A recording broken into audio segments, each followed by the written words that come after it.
ఏంటమ్మా ఇది? ఏడంతల అభివృద్ధి. దేవుడు తయారు చేసినటువంటి మనుషులలో వినండి, ఒక్కసారి అభివృద్ధి కనబడదు. మనకున్న మైదాన రోగం ఏంటో కానీ మనం ఒక్కసారి ఆ పైన మేడ మీదకి వెళ్ళిపోదాం అనుకుంటాం, కింద మెట్టు మీద అడుగేస్తాడు, అక్కడే మేడ మీద ఉండాలనుకుంటాం. నడ్డిరుగుద్ర తమ్మి, అంచెలంచెలుగా మెట్లెక్కాలి. అంతేగాని కింద మెట్టు మీద అడుగేసి నా చివరి అడుగేమో మేడ మీద వేస్తాను అనుకుంటే నడ్డిరిగి నీ జీవితాన్నే కోల్పోతావు అన్నట్టు. కనుక అంచెలంచెలు దేవుడెప్పుడు పురోగతి కలిగించిన, దేవుడెప్పుడు అభివృద్ధి కలిగించిన ఆయన అంతకంతకు అభివృద్ధి కలుగు చేస్తాట. అమ్మ అర్థమవుతున్నదా? దావీదును గొర్రెల దొడ్డిలోంచి తీసి ఇశ్రాయేలీయులకు రాజుగా చేసినప్పుడు ఎలాగ దేవుడు అభివృద్ధి చేసినాడు ఈ దావీదునంటే మీరు బైబిల్ చదివితే తెలుస్తుంది.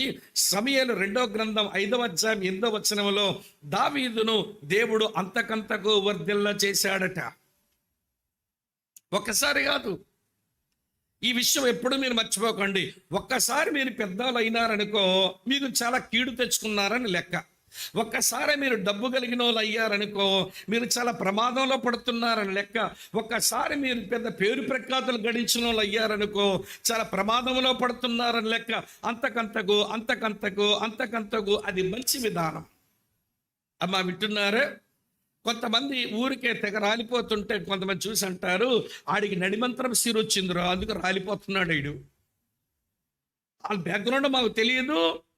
ఏమండి, వాళ్ళకి కడుపుకే కూడు లేనోళ్ళు ఈ రోజున కొంచెం ఏదో దేవుడిచ్చాడని నడిమంత్రం సిరి పెరిగి చూసేవాడు ఎలా రాలిపోతున్నాడో, ఆడి కళ్ళు ఎక్కడికెక్కాయి, ఇలాంటి బాగా తెలుస్తా మీకు, నెత్తికెక్కాయట. కనుక వినండి, ఏది సడన్గా అకస్మాత్తుగా ఒక్కసారి రావడం అది దేవుని పద్ధతి కాదు, అది మనకి ఎప్పుడో మంచిది కాదు. ఇది మీ మనసులో పెట్టుకుంటే ఈ ఏడంతల పురోగతి యెహోషువ అనుభవించడానికి దేవుడు 7 విషయాలలో అతనిలో పనిచేయటం మొదలుపెట్టాడు. అది ఇప్పుడు చెప్తాను నేను. యెహోషువ గ్రంథం 1వ అధ్యాయం 7వ వచనంలో ఇక్కడ దేవుని 7 కార్యాలు నేను మీకు జ్ఞాపకం చేస్తాను. ప్రతి కార్యములో కూడా యెహోషువ ప్రియులారా అతను సమ్మతించి దేవుని పని తనలో జరగడానికి ఆయన సమ్మతించాడు కనుక దేవుడు అంచెలంచెలుగా అతనికి అభివృద్ధిని కలిగించి తన ఉద్దేశాల కొరకు సంకల్పాల కొరకు యెహోషువను వాడుకున్నాడు.